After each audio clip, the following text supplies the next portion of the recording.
හිතන්න ඔයාට මොනාරි වරදක් කරලා ඔයාට හිරේ යන්න අවුරුදු 20කට හිරේ යන්න. හැබැයි එහෙම අවුරුදු 20කට හිරේ නෑ. ඔයාට choice එකක් තියෙනවා. ඔයාට ඒ අවුරුදු 20ම ඔයාගේ මනස ඇතුලේ මිනිත්තු 5ක් ඇතුළත ඒ දඬුවම විඳලා ඉවර කරන්න. හැබැයි ඔයාගේ මනස ඇතුලේ ඒක අවුරුදු 20ක් වගේම දැනෙනවා. ඉතින් මේක කූඩු නෑ, මේ ගාඩ්ලා නෑ, බිත්ති හදරන්න ඉන්නේ ඔයයි මේ ෆියචරිස්ටික් පෝටබල් හෙල්මට් එකයි. ඒ වගේම ඔයා මොන හරි කරන අපරාධයක් ඒ අපරාධය පැහැදිලිවම ඔයාට ඒක දැනෙන්න, ඒ කරපු අපරාධය දැනෙන්න සලස්වන AI සින්තටික් මෙමරි එන්ජින් එකයි විතරයි. ඉතින් ඇත්තටම මේක මේ සයිෆයි එක කතාවක් විතරක් නෙමෙයි. මේ ලෝක ප්‍රකට සයන්ස් කමියුනිකේටර් කෙනෙක් සහ ෆිල්ම් මේකර් කෙනෙක්. හෂෙම් අල් ගයිලි 2024 ජූනි 25 වෙනිදා එළියට දැම්මා කොග්නිෆයි කියන රෙවොලූෂනරි කන්සෙප්ට් වීඩියෝ එක. ඉතින් මේ වීඩියෝ එක නිසා මුළු ඉන්ටර්නෙට් එකේම මැසිව් ඩිබේට් එකක් ඇති වුණා. මේක ඇත්තටම මේ හදපු රියල් වර්කින් ටෙක්නොලොජි එකක්ද, AI එකට පුළුවන් ද අපේ බ්‍රේන් එක ඇතුලේ රියලිස්ටික් ආටිෆිෂියල් මෙමරිස් ඉම්ප්ලාන්ට් කරන්න. එහෙම නැත්නම් මේක මේ අපරාධකාරයෝ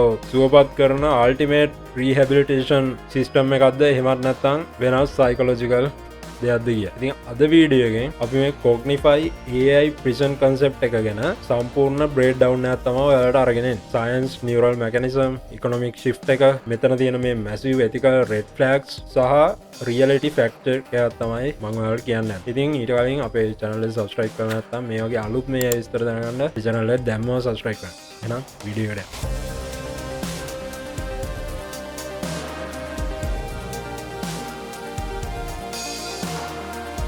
හැමදේටම කලින් අපි මේක ඇත්ත නැත්ත හරියටම අඳුරගන්න. කොග්නිෆයි කියන්නේ දැනට මේ ලෝකයේ ඇත්තටම හදලා තියෙන රියල් වර්කින් ෆැසිලිටි එකක්ද? ඉතින් ෂෝට් ආන්සර් එක තමයි නැහැ. මේක දැනට ක්‍රියාත්මක කරන ප්‍රිසන් එකක්වත් එහෙම නැත්නම් ගවර්න්මන්ට් ප්‍රොජෙක්ට් එකක්වත් නෙවෙයි. මේ හෂෙම් අල් ගයිලි මහ ජනතාව අතර ethics in AI and brain editing ගැන විශාල ඩිබේට් එකක් ඇති කරන්න හදපු 3D speculative concept pitch එකක් විතරයි මේක. හැබැයි මේ concept එක පිටිපස්සේ තියෙන neuroscience logic එක සහ AI pitch එක insanely deep. ඉතින් මේ කොග්නිෆයි සිස්ටම් එක ඇත්තටම ප්‍රොපෝස් කරලා තියෙන්නේ කොහොමද කියලා අපි ස්ටෙප් බයි ස්ටෙප් බලමු. කොග්නිෆයි එකේ කෝ මිෂන් එක ට්‍රැඩිෂනල් ප්‍රිසන් වගේ මේ අපරාධකාරයන්ට දඬුවම් දෙන එක නෙවෙයි. ඒක මිෂන් එක තමයි මෙයාලව ඉක්මනින්ම මේ හොඳ මාර්ගයට අරගෙන ආයෙත් ඉක්මනින්ම සමාජගත කරන එක. ඉතින් මේක ක්‍රියාත්මක වෙන විදිහ තමයි ඕනම අපරාධකාරයට ඔප්ෂන් දෙකක් ලැබෙන. පළවෙනි ඔප්ෂන් එක තමයි ඔයාලට උනනම් අවුරුදු 20ක් 30ක් මේ සාම්ප්‍රදායික ප්‍රිසන් සෙල් එක ඔයාලට මේ සාම්ප්‍රදායික හිරගෙදරක කූඩු වෙලා කාලය නාස්ති කරන්න පුළුවන්. දෙවෙනි ඔප්ෂන් එක තමයි කොග්නිෆයි හරහා ෆාස්ට් ට්‍රැක්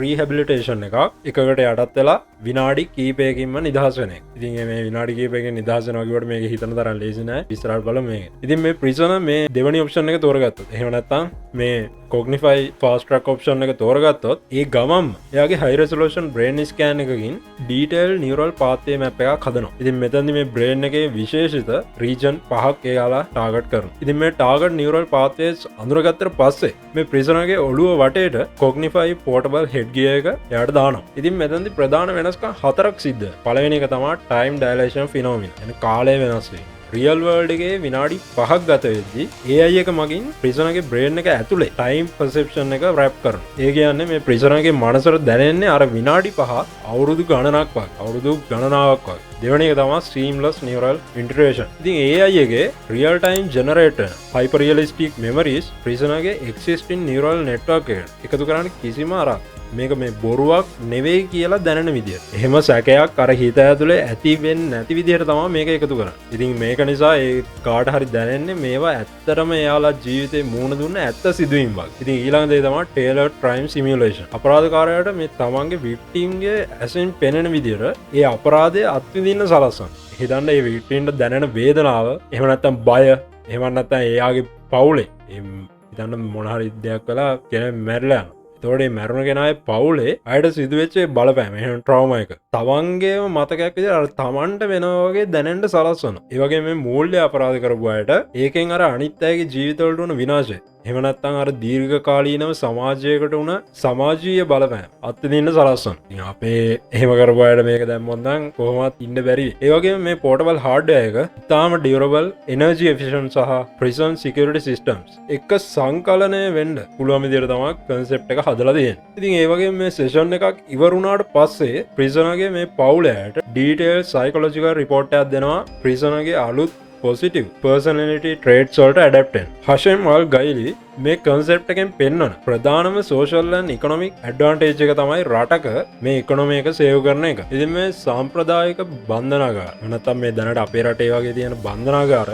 පවත්වාගෙන යන්න කෑම බීම වලට ගාඩ්ලට electricity medical care එහෙම නැත්නම් infra maintenance වලට බිලියන ගණන් වියදම් වෙනවා. ඊට අමතරව මේ කඩන ගාන්ඩ හදන්ඩත් අමතර වියදමුත් වෙනවා. ඉතින් මේ කෝග්නිෆයි එකෙන් ඒ වියදම් ඔක්කොම 90%කින් කපලා දාන්න පුළුවන්. ඒ සේව් වෙන මුදල් වෙනත් හොඳ දේවල් වලටත් වියදම් කරන්න පුළුවන්. ඉතින් අර අවුරුදු 20ක් වගේ දීර්ඝ කාලයක් කූඩුවක ඉඳලා සමාජයෙන් වෙන්නව වෙනුවට විනාඩි 5කින් වගේ පොඩි කාලෙකින් මේ මනස හැදුන පුද්ගලෙක් ආපහු වර්ක් ෆෝස් එකට ඇවිල්ලා හොඳ දේවල් වලට කන්ට්‍රිබියුට් කරන්න සලස්වන්න මේක හරහා පුළුවන්. ඉතින් පොඩ්ඩයින් මේක අහද්දි මේ මාරම ප්‍රොමිසින් වගේ පෙනුනට මෙතන මැසිව් සයින්ටිෆික් ගැප් සහ එතිකල් නයිට්මයාස් වගේ දේවල් තියෙනවා. ඉතින් පළවෙනි දේ තමයි නියුරෝ සයන්ස් වලට ඔප්ටෝජෙනෙටික්ස් හරහා පුංචි මේ සත්තුන්ගේ මතකයේ සක්‍රිය කරන්න එහෙම නැත්නම් අක්‍රිය කරන්න පුළුවන් වුණා. හියුමන් බ්‍රේන් එකකට complex multi sensory artificial memories inject කරන්න තරම් ටෙක්නොලොජි එකක් තාම ලෝකේ නැහැ. ඉතින් ඒ වගේම විනාඩි 5ක් ඇතුළත අවුරුදු ගානක ඉන්ටර්න්ස් ට්‍රෝමා එකක්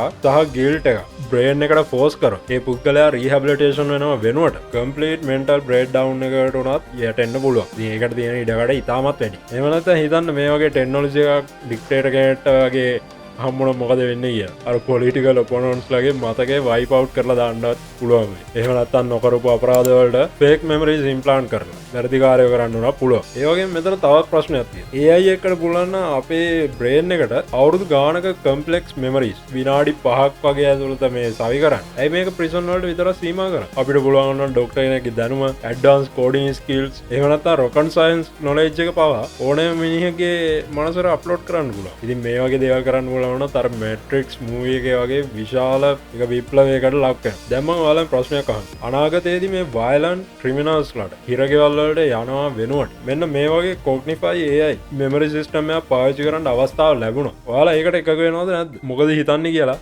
කමෙන්ට් එකක් දාන්න. ඒ වගේම වීඩියෝ වටිනවා නම් ලයික් කරලා ෂෙයා පාරක් දාන්න. ඒ වගේම අපේ channel එක subscribe කරලා නැත්නම් මේ වගේ අලුත් මේ විස්තර දැනගන්න channel එක දැම්මම subscribe කරන්න. එහෙනම් ඊළඟ වීඩියෝ එකෙන් හම්බෙමු.